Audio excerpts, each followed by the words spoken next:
Dan perempuan bedanya di penutupan aurat. Auratnya perempuan dari dada sini sampai lutut harus tertutup saat memandikan. Gak boleh ini terbuka. Walaupun yang dihadir di sini adalah sesama perempuan semua. Bila laki-laki, maka penutupannya mulai dari pusar hingga lutut.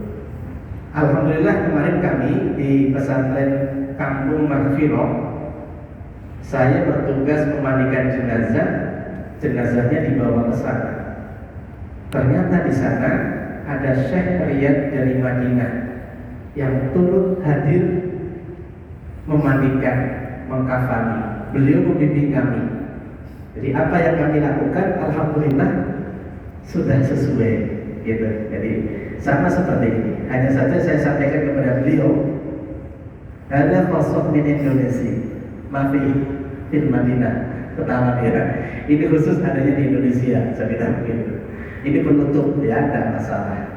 Nah, mulai ketika memandikan, mandi itu ada dua rukun prinsip utama. Yang pertama adalah niat, yang kedua meratakan air ke seluruh tubuh. Dan cara memandikan jenazah itu sama seperti kita mandi junub. Berarti kalau mandi junub itu biasanya kalau kita ikut pola Nabi adalah setelah niat adalah istinja, dengan tangan kiri kita cebok depan belakang. Setelah selesai kita bersihkan tangan kiri kita, kemudian kita berwudu seperti wudunya orang mau sholat. Setelah wudu selesai, maka kemudian baru menyiramkan air ke anggota tubuh mulai dari kepala. Maka prosesi ini pun sama untuk jenazah. Dan perintahnya Nabi dahulukan yang sebelah kanan dari anggota wudunya. Kalau sudah selesai diistinjakan dengan air dan sidr dalam bidara, maka wudukan, maka kemudian siram.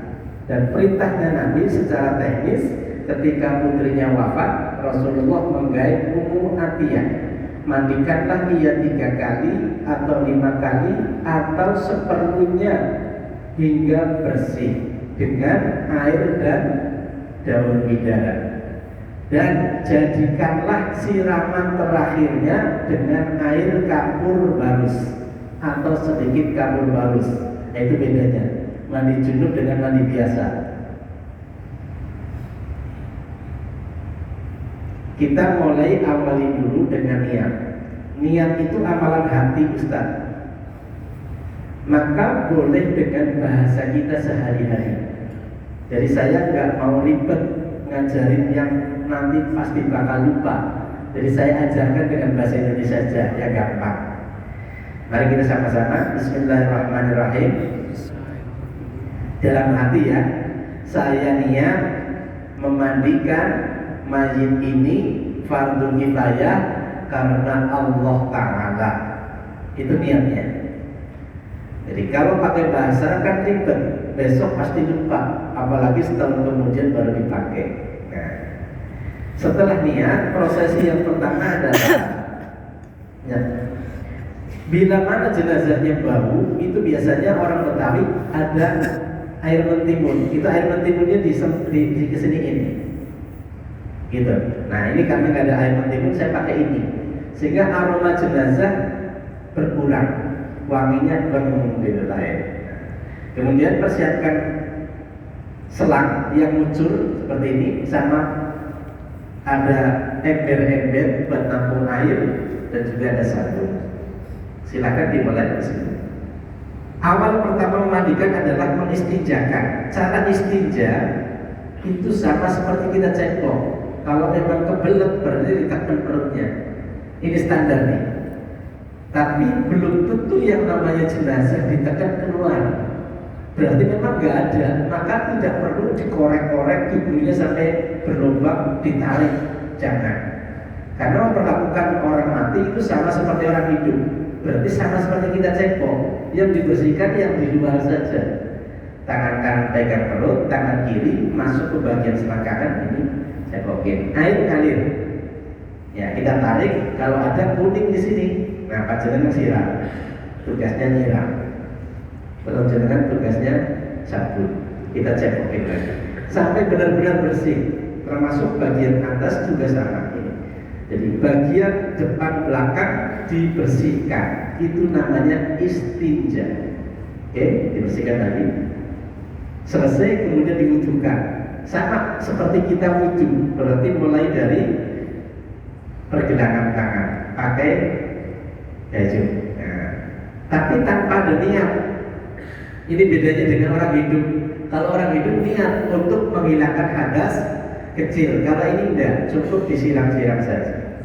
Bagian mulutnya dibersihkan cukup dengan jari bersarung tangan, masukin gigi-giginya, termasuk hidungnya, dan muka disiram.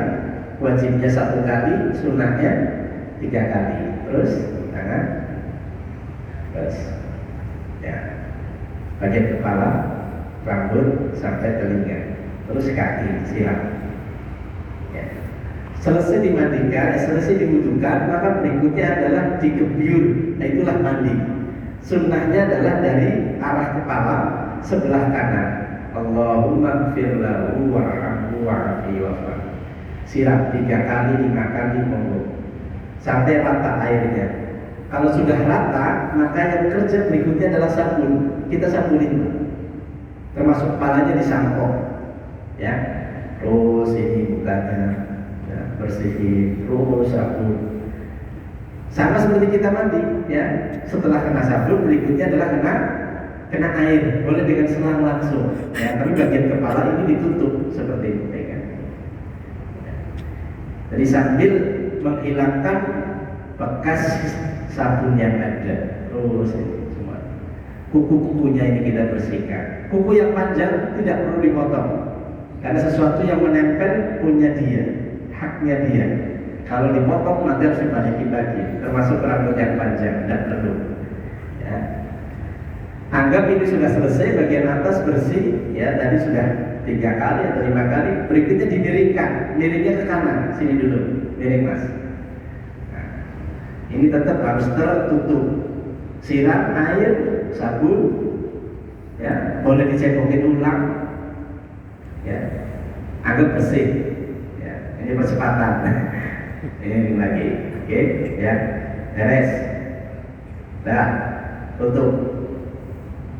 Start, tarik start. Jadikanlah siramannya terakhir dengan air kapur barus. Sebelum pakai air kapur barus, kita pastikan bahwa di area sini ini benar-benar bersih. Ambil langsung dari selang. Ini air yang suci mensucikan. Ya, kalau dari ember takutnya kecipratan-cipratan. Ya, selesai, baru pakai kapur barus. Ya, ini cukup dalam 1 ember, cemplungin, siram dari atas. Istrinya selama pelaksanaan boleh ikut. Anak hanya laki-laki yang boleh ikut. Keluarga hanya laki-laki, apalagi orang lain. Karena ketentuan memandikan harus sesama jenis, kecuali pasangan. Di saat ini sudah tertutup semuanya, maaf Pak, terakhir dengan siraman kapur barus, putri kandung boleh dipanggil. Putrinya sini, siram 1 kali sambil mendoakan sampai selesai habis. Nah itu solusinya. Baik, selesai. Kain ini tentu basah. Kita siapkan kain yang baru. Jangan diambil, jangan. Siapkan kain yang baru seperti ini, pegang ujungnya saja. 1 orang cukup, 1 orang cukup. Nah, ini mempersiapkan untuk mengganti kain. Naikin, stop. Nah, siapkan handuk seperti ini 2 lembar. Atau kalau ada kain ihram. Ya, tadi kain ihram di bawah. Ini buat mengeringkan jenazah. Jadi fungsi handuk ini adalah buat menutupin auratnya juga. Tarik. Nah, Jadi seperti ini, tinggal dikeringkan, dipel-pel, masuk kepalanya. Biarkan anduknya berada di sini. Gitu. Terakhir kita doakan, sebagaimana seperti kita doa setelah wudhu boleh. Ya, Allahumma ja'alni wa iyyahu minat tawabin wa minal mutatahhirin wa ja'alni min ibadika sholihin wa ja'alhu min ibadika sholihin. Selesai, maka kain kafan itu dibentangkan lagi. Mas, jangan dulu bangun Pak, biarin aja. Bisa pinjam, tolong di sana ada alat itu, diangkat ke sini. Itu alat sekop, sketcher atau tandu. Ini dibentangkan dulu. Ayo bentangkan. Ini kaki, tukar. Masya rusak. Ayo Mas.